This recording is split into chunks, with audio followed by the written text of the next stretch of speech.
The next 5, 10 years, it's going to be quite nasty. You can either ignore it, put your head in the sand, or you can embrace it. But either way, it's going to happen.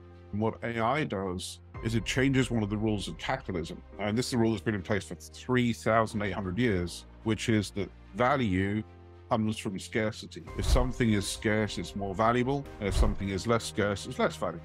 So is Tom Brady worth what Tom Brady is worth? Well, probably not, but he's one of the only people in the world that can do what he does. Therefore, he gets paid a lot of money for doing it. AI takes away the scarcity of human capital, which changes the way that value now needs to be assigned in society. If you're not adapting to this new world, if you aren't actively looking at your business and going, how am I going to reshape it and redefine it in this world, then you're going to get left behind real quick. What we have to go through, the shift in society in the next 5, 10 years, is going to be quite painful for a lot of people. In the same way like the Industrial Revolution was a real painful period, on the other side of it is a much better future. The next 5, 10 years is going to be a really diversive place. There's so many things to work out how they now work. It's going to be quite nasty.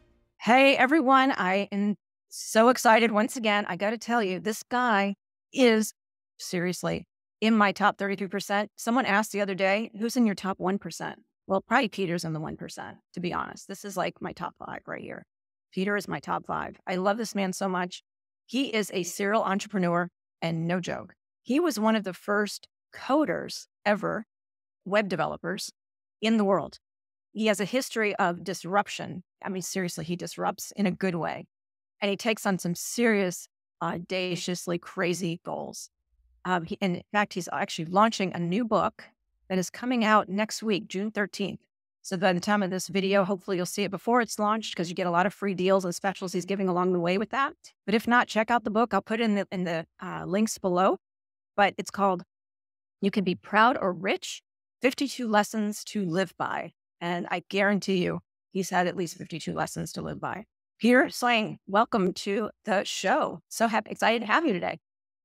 Thank you so much. And thank you for saying I'm in your top 1%. I've seen some of the people you've already had on, and you just told me some of the people that you're bringing on shortly. And that's an honor indeed. I appreciate it.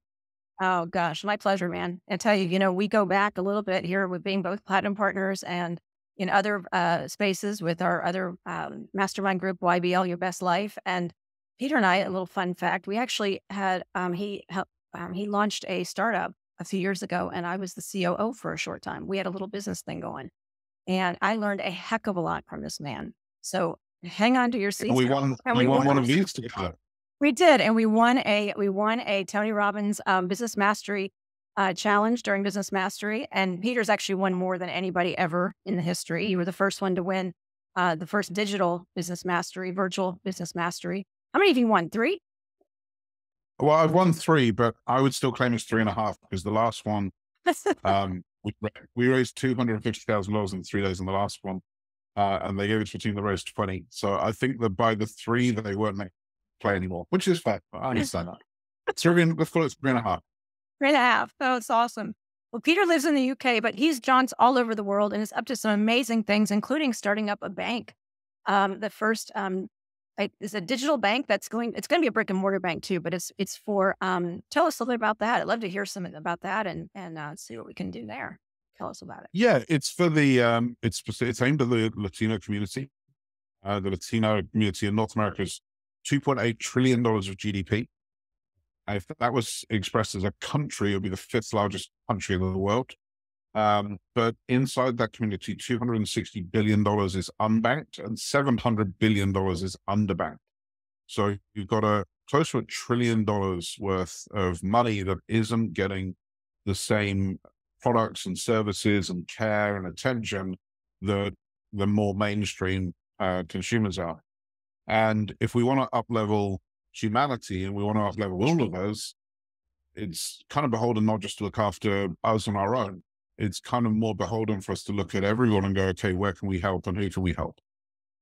So for me, it's a fantastic opportunity to create impact. And it's also a fantastic opportunity to create revenue, and there's no reason not to do both at the same time.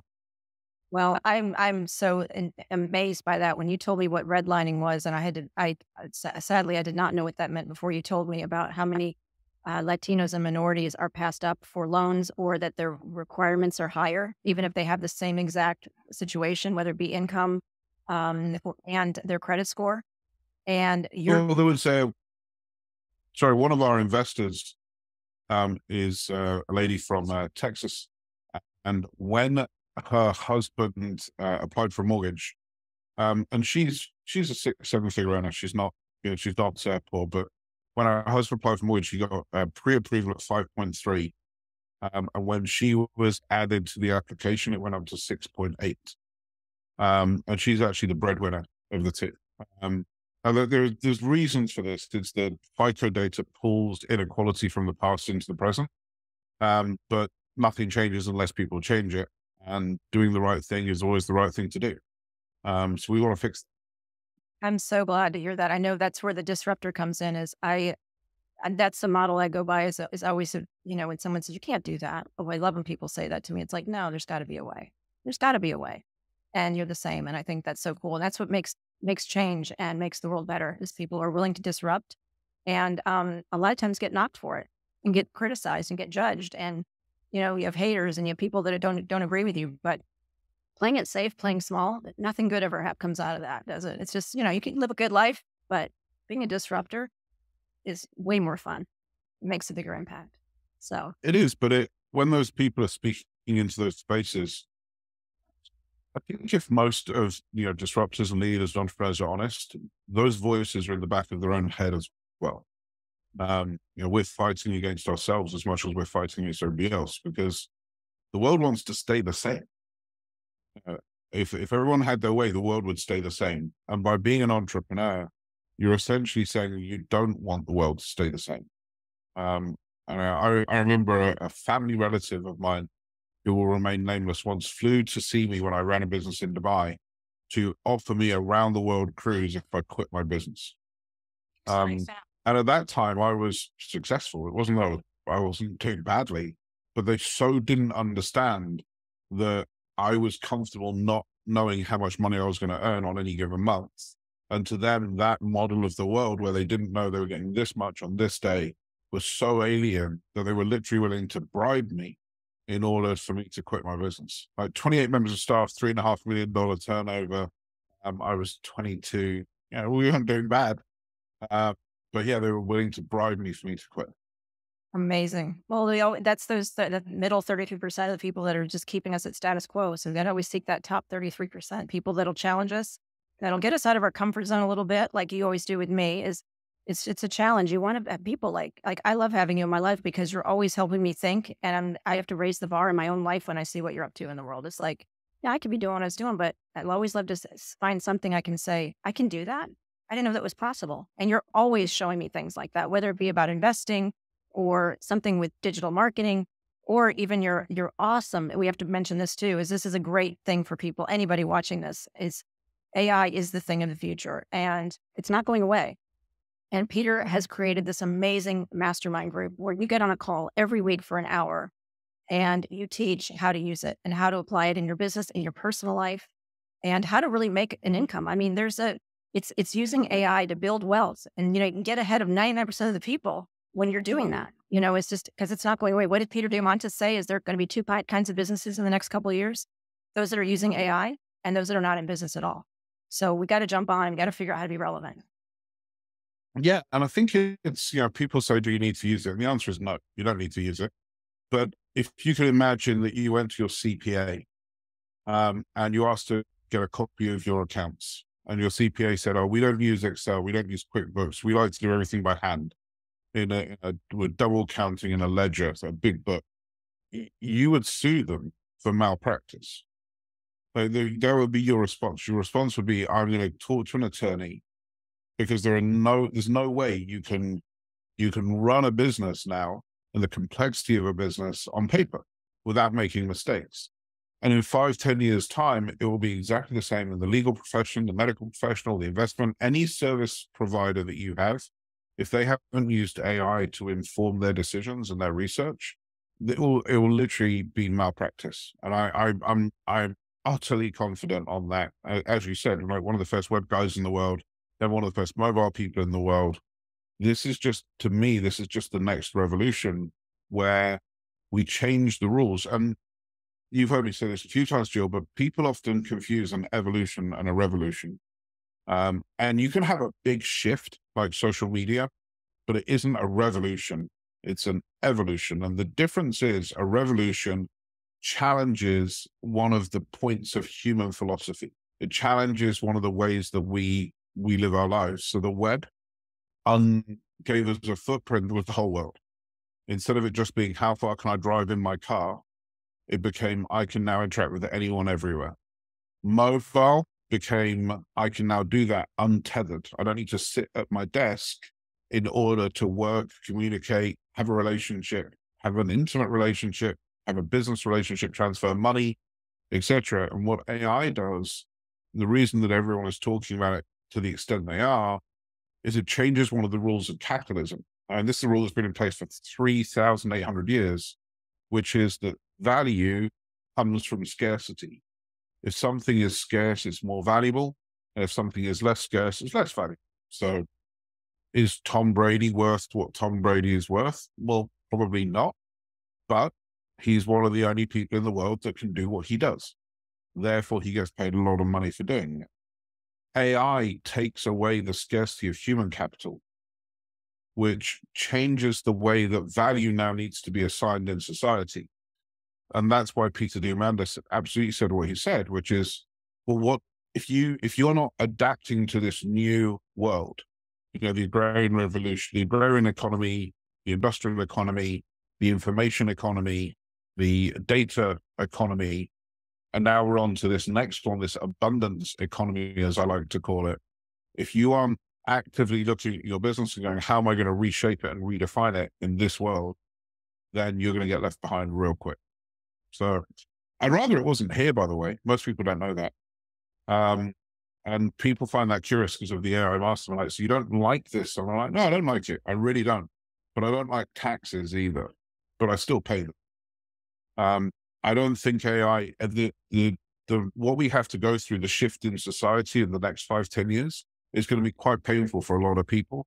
In the same way, like the Industrial Revolution was a real painful period. On the other side of it is a much better future.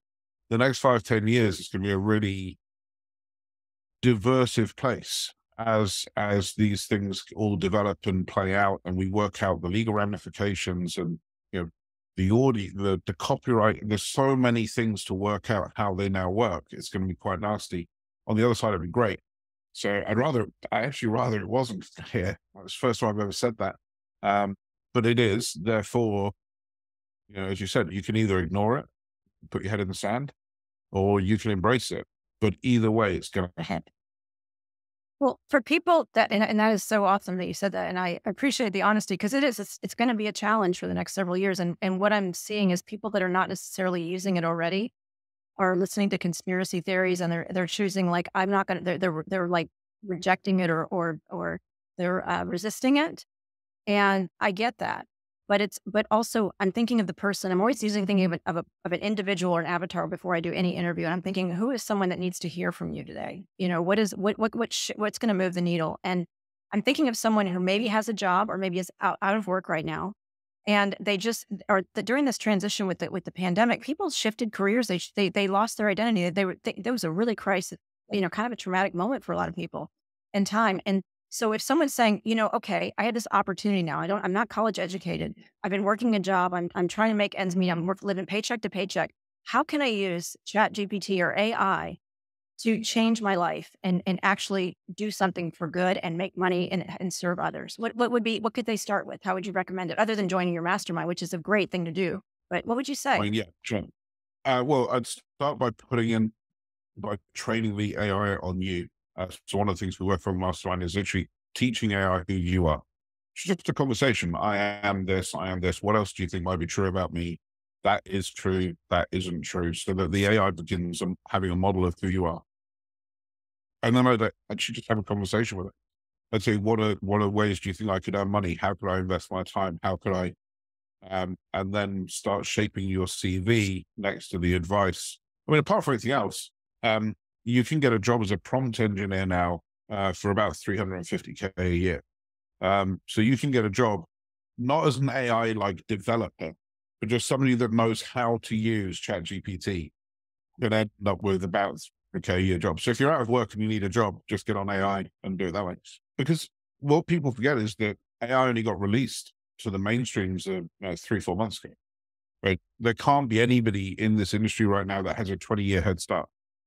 Like if you wanted to go toe to toe with me on web, then we would walk into a pitch and you'd say, yeah, I just did this site for a friend. I just did this site. And I would say, yeah, I built Yelp. Like it's just a smackdown, right? And if we were in mobile, there'd be the same thing. I did this app for this and this app. And I go, yeah, I was retained by Apple, Microsoft, and Google, Slack. But in AI, you can't say that. It's only been in existence for 4 months. You and I could go toe to toe in an interview, and the max I could have is a 4-month head start. So if you're IT savvy enough, go and get a job as a prompt engineer, $300K a year. You know, that's the first one I'd say. Wow, that's a takeaway. That's a gold nugget right there for sure. Because we're starting at from nothing essentially. I mean, for the masses, the mainstream. And I tell you, the prompts are the key. It reminds me of when we first got the internet and we were trying to figure out how to search for stuff. And I'm going like, okay, so like, what's the capital of Turkey? You know, it's like, oh, okay, well, that's great. You know, like, what am I going to use this thing for? And I didn't know how to search. You know, it's like, oh, and you learned like, okay, put quotes on each side of something, so it'll search for that particular topic, and then use a plus sign. And you didn't know what to ask it. You know, it was just like, this seems so like useless. Like, why would I even do this? This is a time suck. This is not even going to be helpful to me. Cool, thanks.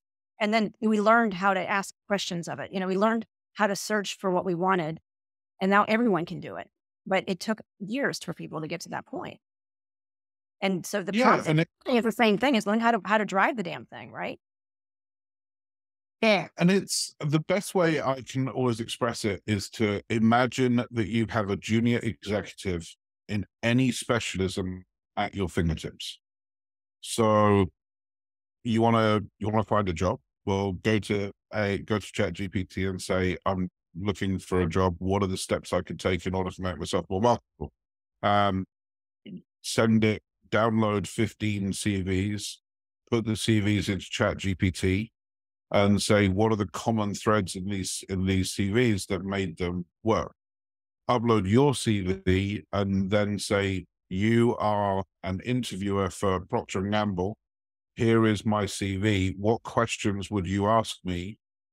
And grade my responses and tell me where I could go wrong. Like, you could rehearse the interview with somebody. Like, if you imagine being able to like close your eyes, open your eyes, and have any human that you need at your disposal, a doctor, a child psychologist, a relationship therapist, a sex therapist, a careers counselor, an investment advisor, a private wealth manager, a natural gas mining expert in the Congo. Like, it doesn't matter what you say, you can conjure up a human being we put in MOUs, legal documents, and said, is there any discrepancies or is there anything that we're missing in this? What clauses do you think might be challenged? Now, it's not going to replace an attorney, and that certainly isn't legal advice, but for an MOU, which is non-legally binding anyway, it will do the job. We put investor reports that we get back from the founders, companies we've invested in, we put those in. And we asked it to do a sentiment analysis, and the AI came back and told us that one of the paragraphs had been written by a different author. It said the writings, and I couldn't see it. It was fine. And they went, that paragraph was not written by the same person that wrote everything else. Wow. It's so powerful. And again, I think the key is it's knowing what to ask. And that's why I see there's so many videos on YouTube about, you know, endless about the best prompts for this, the best prompts for that. And that's where the magic is right now. And it's not because if you don't ask the right questions, you don't get the right information. And it's cool.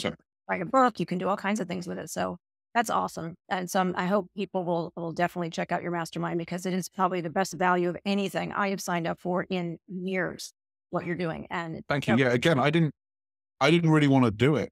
It doesn't fit in with my day job. It doesn't fit with the vision I'm trying to do for the future. but I saw so many people struggling with it, that are my friends. And I was like, I need to step into this space, because to me, this is no different. I remember when I quit my job as a multimedia engineer to become a web developer, and my boss said, it'll never work. It'll never happen. The internet is just a fad. And I was like, okay, I quit. Thank you very much. And then when I set up the iPhone, the mobile agency, a bunch of people said to me, it's never going to take off. It's just a small web screen. And I'm like, okay, I quit. Every time I've been through this, I've heard the same things again. And then I've sat with, when we ran the mobile agency, like we had an answer phone, and every morning we'd have 10 to 30 people with a great app idea. And it was just call after call of people. I've got a great app idea. It's like, well, what's your great app idea? And they're like, well, you can set a time, and when you set the time, it'll like make a sound. You're like, you mean an alarm clock? And they're like, yeah, like, you've already got that. But I'm like, no, it's completely different. How is it different? It's an alarm clock. And then Fortune 50 companies coming with a soundboard. Remember the soundboard apps? Real. Like these buttons. You just had buttons on the screen. You press it and it made a sound. That was it. And it was like, and I'm talking one of the two leading carbonated beverage companies of the world wanted to pay us $30,000 to do, you press a button and it makes a sound. You press another button and it makes a different sound. That was the app. Because at the beginning, and it sounds silly now, but at the beginning, people didn't get it. Right? They were looking at it going, it's just a small web screen. And I looked at it, the first iPhone, I'm like, but this thing has more computing power than put man on the moon. The iPhone 4 has more computing, let alone the iPhone 14, 15, whatever. The iPhone 4 had more computing power than put man on the moon. I think it's going to make a difference. And now we've got AI, which is exponentially higher. So Chatgpt, if you took Chatgpt 4.5, actually, I'll go the other way. If you took Chatgpt 2 and the data that Chatgpt was trained on was represented as a single grain of rice, then Chatgpt 3.3, Chatgpt 3, you'd have to fill my office, which is 10 by 10 square meters, so 100 square meters, 900 square feet. If you took Chatgpt 4, you'd have to fill the town I lived in. And this is 3 months. We've gone from a grain of rice to the amount of rice you'd have to fill in a town. It's not a big town, but it's still a town, in 3-4 months. And this is the V1 of AI. Where are we going to be in 6 months, a year, 2 years, 5 years? If we're already at the stage where we are now, when in comparative terms, that was press something that makes a sound on an iPhone, and comparative terms to web, downloading an ebook from Sun Tzu or something that takes 8 days. This is the equivalent of those two things. I can't even fathom where we're going to be in 2-3 years' time. It's amazing. And so it's kind of reminds me of like when learning math and like going to school and you learn your addition, your subtraction. And then if you're behind, you aren't caught up and you don't quite know. This is where I get the FOMO feeling, like if I don't have that nailed down pretty good and I go into multiplication and subtraction and division, I'm kind of effed. You know, it's like, oh shoot, and then it keeps building on itself. So then what's next? And it's, you know, it's equations and it's, you know, all kinds of other things. And you've got to just, it's like, so this fear of like, for me is like staying relevant, staying up to date and understanding what's going on and what's happening. Because at some point they're going to be in calculus and I'm still trying to figure out how to do multiplications and, you know, and that division. I'm like, so that's why I think what I love about your mastermind. Except that the example you just used, which is a very good example, but except that is a finite set of knowledge. Math doesn't change. This thing is growing every couple of weeks. So if you don't try and keep up from the beginning, you stand no chance of jumping on at the end. Absolutely none at all. And this is why we go through this every week, and this is why we do the breakout rooms, and this is why we It's to help people get the moment where they go, I get it, I understand it. Not here's the tool, here's the technique. It's understand that the way you run your business and everything you understand to be true about your business is about to not be true. Like someone the other day was telling me about a truth. And I said, well, that's really interesting because on February the 23rd, the world's core started spinning the opposite way around. When I was a kid, you were either a boy or a girl. And I was always taught there were 12 signs of the zodiac, but in COVID, they added another one. So 3 things that I would have bet $1 billion were an absolute truth. That the world's core spins that way. No, it's now going that way. That boys are boys and girls are girls. Nope. Large swathes of society does not hold that belief anymore. Right or wrong, good or bad, they don't. And there are 12 signs in the zodiac and I'm a Leo. Nope, I'm now a Virgo. So anything that you think is true is probably unlikely to stay true. So you've got to keep in motion. Otherwise you're just sitting there, you say disruption. I'm like, well, I just see problems and just try and solve them. Mm. And by starting with the sentence, not, I wonder if it can, or of course it can, but just assuming it can be. If you go, well, like, let's take, having equitable credit scoring as an example, in the bank, the lots of people said it can't be done. I'm like, well, if you say it can't be done, then it can't be done. But if you say it can be done, and what would it look like if it was done? Then pretty quickly, as long as it's inside the law of physics, you start going, well, it would look like that. Okay. So for us to have that, what would it look like? So instead of working towards something, working backwards from it. Right. I think everything is achievable if you're willing to put the sacrifice in. Yeah. Like I once wanted to have a call with Richard Branson. And I found out that Virgin, the numbers in the UK were sequential. So I just called all 8,000 numbers. I mean, it took a while. All 8,000 numbers that are Virgin numbers, you mean? Yeah, imagine it's like 30546. So my number's 3054669 1948, right? And the next person in our company is 305 1949.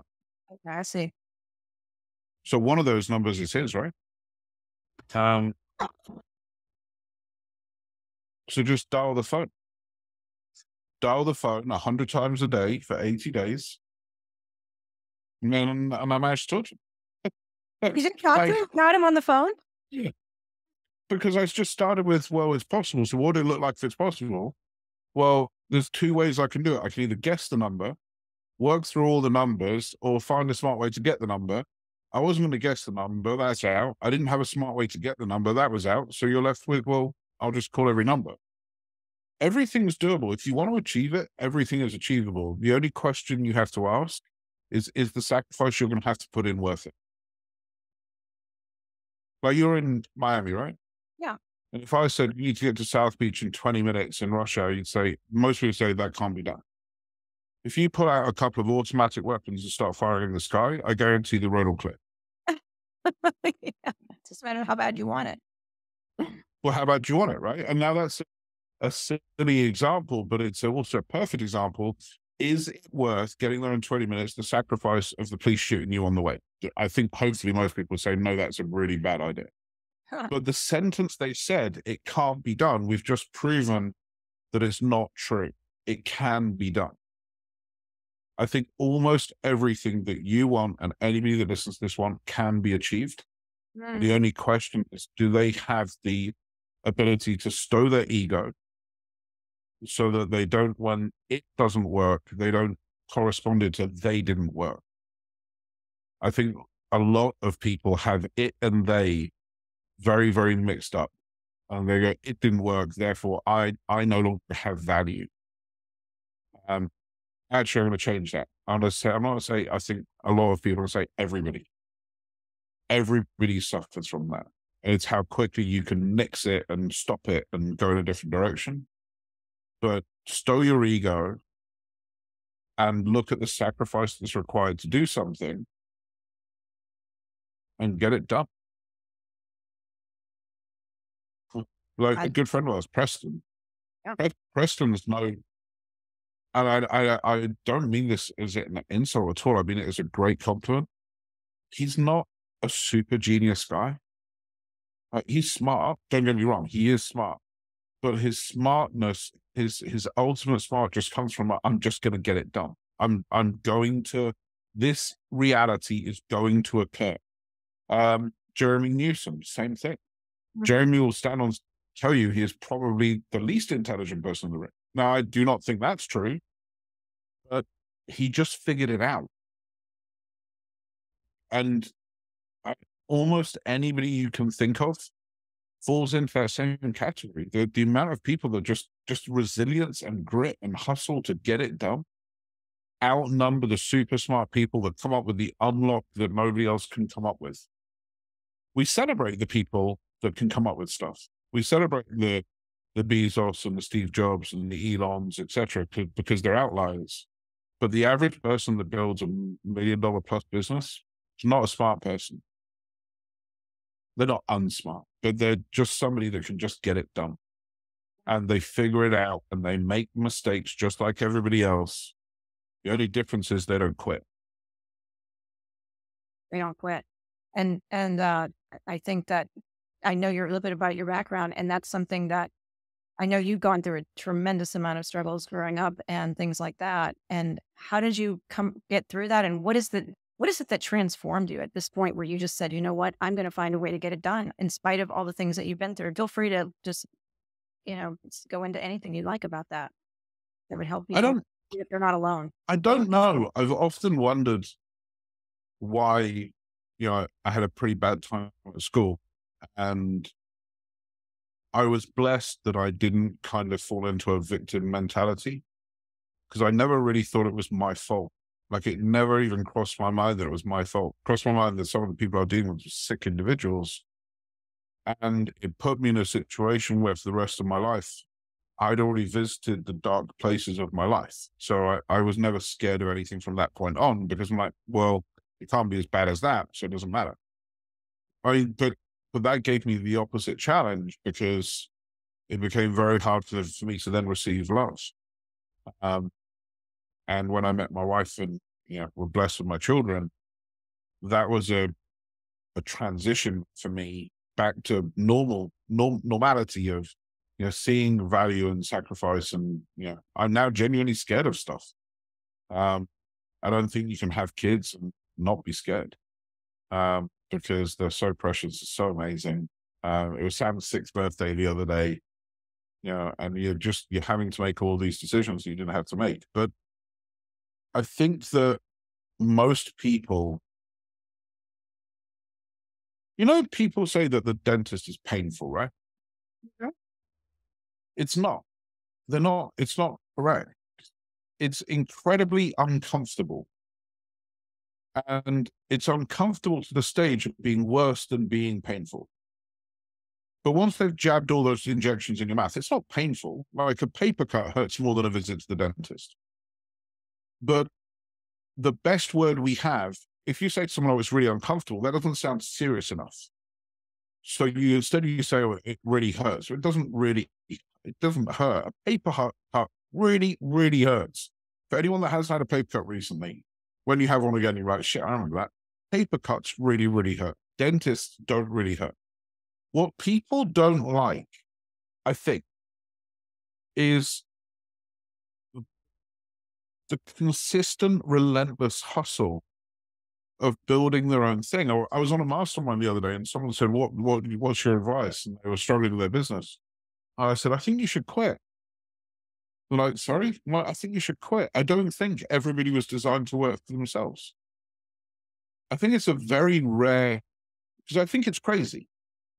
I know I'm jumbling here a lot. Oh, love but it. I think it doesn't make sense to work for yourself. I know you think that's probably crazy because I'm the guy that does all of that and da. But if you think about it, what makes sense is get someone else to pay you 120K a year, rock in at 9:10, leave at 4:55, take every holiday day they give you, take every mental health day they give you, take all the sick leave you can take all the training they'll offer you, and take the pension as well. That actually makes sense. But what doesn't make sense is saying, I'm going to try and do something that nobody else has done. I'm going to get paid nothing for the privilege of doing it. If I ever need a day off, I'm not going to get paid a penny. If I'm ever sick, I don't get paid. And I'm going to consistently put myself in the situation where I have to choose whether I fail my family, fail at my marriage, or fail at my business. That doesn't make sense. But I think it's like a red pill, green pill type thing, or red pill, blue pill, like a matrix moment. I think some people are belligerent and arrogant enough that it's the only way that makes sense is to work for themselves. But I think entrepreneurship has been sold like this. It's this wonderful mission and vision and change the world and da. I think most people aren't designed to do it because it's really, really, really tough. And as soon as something doesn't work, they stop it and they go and try something else. And then they stop that and they try something else. And they stop that and they try something else. Whereas the people that make it work, like Tony says, you're never going to get a 5-foot guy win the dunking challenge, then Steph Curry wins it. And I found out last year that the sand in Dubai isn't building grade. Oh, wow. So Dubai buys sand from the West to build. So you can even make $1 million selling sand to Arabs. You can make as much money as you could ever possibly need doing absolutely anything that you choose to do. But people do the thing, it doesn't work, they tap out, and they try another thing, and they tap out, and they try another thing, and they tap out, and they try another thing, and they tap out, and then they go, well, this doesn't work. And then inevitably, and I shouldn't say this, then they just go and become a coach. And then they tell other people how not to do it as well. Yeah, or a teacher.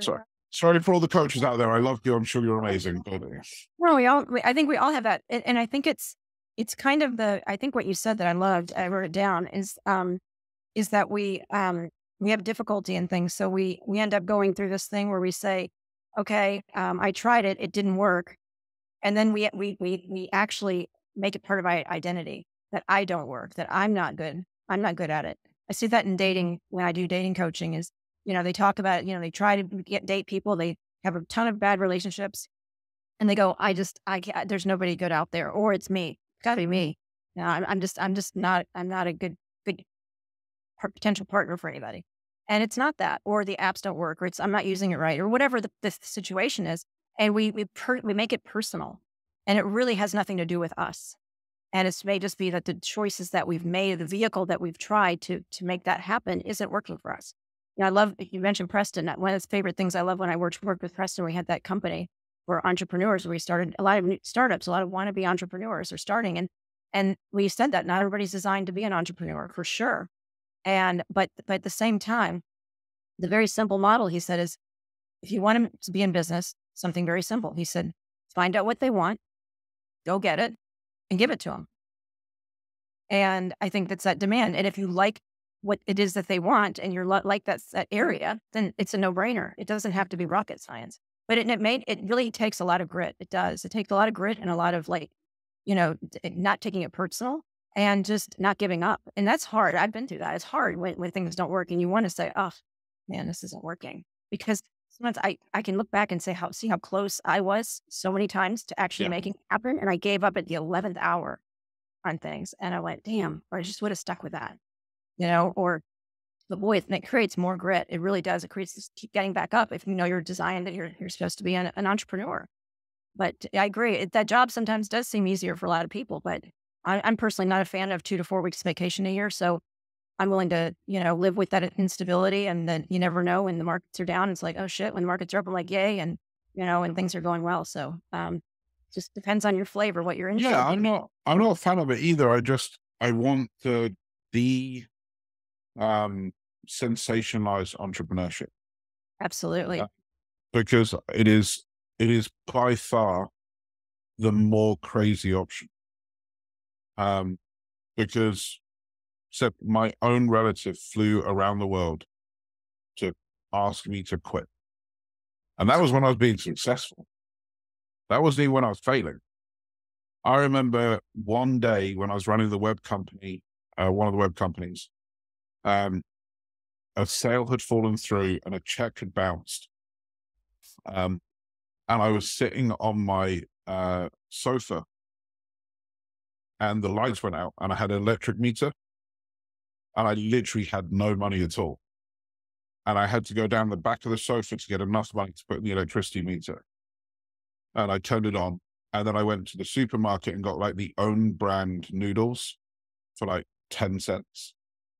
And I cooked them in a shower because when the electricity had gone off, the kettle fuse had gone. So I cooked noodles in a shower and halved them with my dog. And who like went flump and just looked at me. And I was in tears. I was like, this is like, I'm a super smart guy. I know my stuff. And I'm sitting on my own whilst all my friends are out having fun and everyone's at the bar. And I'm sitting here literally in the dark, scrabbling down the back of the sofa for pennies and cents to just get a light going so I could cook noodles in a shower. And then this is the bit that separates, because every single person that's run their business has had an experience of that description. The people that quit, that's the moment they quit. The people that don't, I did 120 sales calls the next day. I called and I called and I called and I called and I called until somebody said yes. And they said, I can meet you today at 4:30. Because I've just been talking about that with and I'm like, yeah, I'm just down the road. They were 8 miles away. I had to take 2 buses and walk a mile to an industrial estate. And then when they were leaving, I had to pretend to be on a phone call so that they didn't realize that my car wasn't there because I didn't have a car at the time, as I walked back down the highway to get the bus back and back. And that was, to me, just the most logical, obvious thing to do. Right? Well, what else am I going to do? I don't have any money. I need money. Therefore, I need to go and sell stuff. Oh my And God. everyone's done the same. Oh yeah. I back in the day, I remember being in debt years ago when I was in my early 20s, and we were like, we called it rolling quarters for gas. You're like looking for all that change that's on the floor and in the drawer and in the floor of this car, and and you just try to get a $10, try to get a roll, and you could pay for some gas. You're just using coins and that. And I remember being so broke and having so much debt that the only thing I didn't have maxed out on my cards didn't have maxed out was a gas card, a Texaco card. So I'd go to the gas station and buy groceries in there. I'd be like buying toilet paper and whatever is in the gas station to eat. I mean, stupid stuff, crazy stuff, so you just got to keep going. And, or find the job if it's not for you, the business, if it's too much and not a Yeah. And that's the mark of whether you should do it or not. And I'm glad you said it though, because it triggered in my brain. The mark of whether you should do it or not is not, are you being successful? It's, are you being fulfilled? Yeah. Beautiful. Because for all those stories I've just told, I have never not felt fulfilled by doing it. As it might be right, it might be wrong, it might be crazy, it might be stupid, it might be great, I might be poor, I might be rich. But there was never a second doubt in my brain that it was what I was supposed to do. So if you're not fulfilled, even if you are successful, if you're not fulfilled, quit. We all have different beliefs around, is there another life? Is there a divine? Is there this? Is there that? One thing I think we all agree on is this life on this planet, there's one of them. So don't waste your time being successful and unfulfilled. It's the worst mistake you can make. Sure. And if you're unsuccessful and unfulfilled, that's a really dumb thing to do. So you might as well at least be unsuccessful on an island on a beach. I love it. There we go. Well, before we finish up, I want to tell us a little bit about the new book. Tell us about the new book. You can be proud or rich. It reminds There's a phrase and that I heard years ago on relationships, and it's, would you rather be right or be loved? And this reminds me a lot of that. Is your Very, type very of similar. Yeah, it was my first mentor. He was giving me feedback. I was 70. He was giving me feedback on something I wrote. And I was arguing with him as to why I couldn't do this and why I couldn't do that. And he literally turned around and said, "Will you shut up and listen?" I'm like, sorry? He's like, "How old are you?" I'm like, 17. He's like, "I'm 55.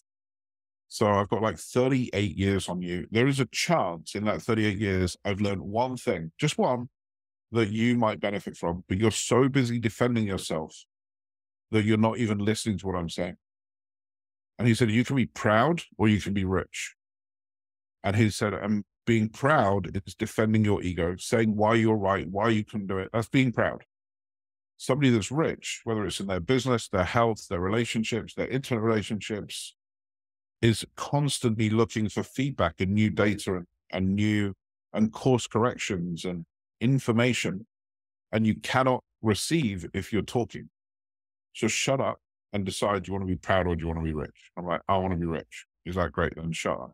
So the book ended up being called, this is the Amazon copy, but you can be proud or you can be rich. And there's 52 lessons in there, 52 things I've learned, 52, some of them I ignored at the time.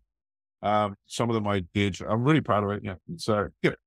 And the book comes with a free mastermind. So I'm going to teach each of the lessons each week for the entire year. So it's just my way of helping people, hopefully at scale, that are making some mistakes. Because our mutual friend, Tony Robbins, says that 80% of the problems in a business is the chokehold of the leadership. I think that's the only thing I just really disagree with him on. I think it's 100%. I think the entire thing comes back to the mentality and tenacity and grit of leadership. And so that's my hope, is that there's something in there that somebody goes, "Wow, that's important. I should do that." Yep. I love that. It's the whole thing of like, I can do that. I didn't know that was possible. And it's to open our eyes to seeing things that we didn't know and having the wisdom from others who have walked that walk that we want to walk. And that's why I'm always saying is I'm at top 32% like you. And I'm just blown away by your generosity that doing a free mastermind every week for a year, brother, that is giving. And you are one of the most generous people I know and the biggest hearts I know. And just Well, all the proceeds from the sale of the book go to a charity as well, called Lemonade Day. Is the charity. I found it super cool. I love them. They work with inner city kids, and they put them through a curriculum on entrepreneurship. They teach them P&Ls, balance sheets, pitching, everything. And then once they graduate through the curriculum, they pitch a non-family member for investment, for VC investment into a Lemonade Day stand, and then run the Lemonade Day stand. They did 30,000 of them last year, and they're looking to do 60,000 this year. So I'm like, yeah, I'm going to support them. So all the proceeds from the book for the first month go to support them and hopefully help them reach more kids and help them understand money and, learn some of the things we've been talking about at such a young formative age, where it really sits in their soul, and gives them that resilience and grit. That's amazing. I love the idea of that charity. That is so needed. Is financial literacy is just not taught in schools. It's not taught, and even if it is, it's not taught right. And you need to have that, and it's going to help raise people that are going to be productive and good members of society. So thank you for that, and definitely we'll get in and find out more about that charity too. We'll drop the link in that so people can follow and find that charity. Yeah, the link to the book is proudorrich.com. Okay, proudorrich.com. There you go. And it'll be in the description here too. So excellent. Peter, one final word. What else? What would you like to leave us with? A piece of wisdom. Maybe it's one of your 52 lessons, something to just for us to walk away with. Because you know how much I love you, brother. You are like a blessing. And I want the world to know who Peter Swain is. And thanks very much. Because it transform lives with your words and with your wisdom. Well, I thought I'd see what week we're on this week. And this week's is mastery requires action, not knowledge. There you are. That's this week's. Okay. All right. It requires action. And your Instagram, I love what you're doing with your social media too, because you're dropping some real bombs there and free value there. Just a great content. And I remember one of them, you said something about Just that is like, just what is that thing? Just do that thing. What was it? It was something like that. It's just stop trying to study and figure it out. Do the damn thing. Do the damn thing. Just do the damn thing. Just do the damn thing. Like we won the mastermind today. Someone was advised not to launch their business. Like, no, just do the damn thing. We all know what the damn thing is, don't we? We all know what the damn thing is. And it's one thing that eats away at us. It's one thing that keeps us up at night. It's the one thing that in the middle of the night when we can't sleep and we wake up and we're like, yeah, I know I should really start that podcast, that YouTube channel. I should really figure out how to get to Richard Branson. I should really, it's that one thing that just do the damn thing. Just freaking, and you'll feel so damn good when you do that damn thing, the damn thing. Just do the damn thing. Like, it's not the most eloquent advice ever, but do the damn thing. Oh, it resonated. It hit home for me always. Thank you, Peter. I really am so happy to have you here. Thank you so much. I hope we can do more soon as well we'll have you part of the community going forward. So thank you, Peter, so much. Peter Swain. I look forward to it. Thank you, Joe. Thank you. And everyone stay connected, subscribe, share with people you know need it. It really is valuable to others. So don't keep this to yourself. All right. Take care. Thanks, everyone.